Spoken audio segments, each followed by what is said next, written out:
महायुति के उम्मीदवार चैनसुख संचेती ने बुल्ढाना के मलकापुर विधानसभा क्षेत्र के विकास को लेकर मौजूदा विधायक पर निशाना साधा।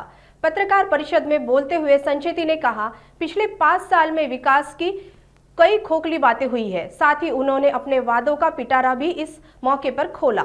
इसमें विधानसभा क्षेत्र के सर्वांगीण विकास के विजन पर जोर दिया गया।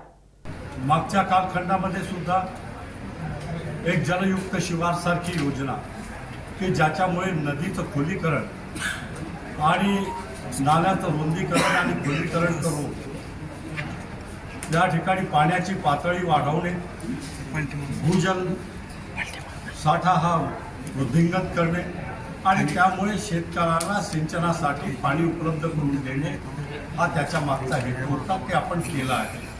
आणि आता भविष्यामध्ये सुद्धा शेतकऱ्यांसाठी सिंचनाच्या सोयी उपलब्ध करून देणं, युवकांसाठी रोजगार निर्मिती करून देणं, नवी नवी दालनं निर्माण करणं हा आपला मुख्य उद्देश आहे। आणि महिला सक्षमीकरणाच्या योजना तर आपण राबवतोच आहे। मतदारांना काय आवाहन करा? एकच प्रश्न मतदारांना मी आव्हान करेन की गेली 25 वर्ष त्यांनी माझ्यावर प्रचंड विश्वास केला। एकदा नाही, दोनदा नाही, त्यांनी 5दा 6दा आपल्याला निवडून दिलेला आहे। आणि आता 7व्यांदा पक्षश्रेष्ठींनी माझ्यावर कर्तबगारीवर विश्वास ठेवून त्यांनी पुन्हा मला उमेदवारी दिली आहे। आपल्याला माहीत असेल की अमरावती विद्यापीठामध्ये माझ्या विधानसभेतील केलेल्या कामकाजावर एक कुमारी अलका जाधव यांना PhD मिळालेली आहे।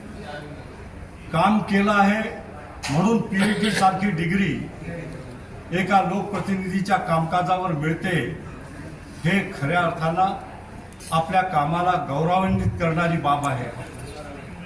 PhDचा विषय होता आमदार चैनसुख संचेती यांच्या विधानसभा सभागृहातील कामकाजाचे विश्लेषणात्मक अध्ययन।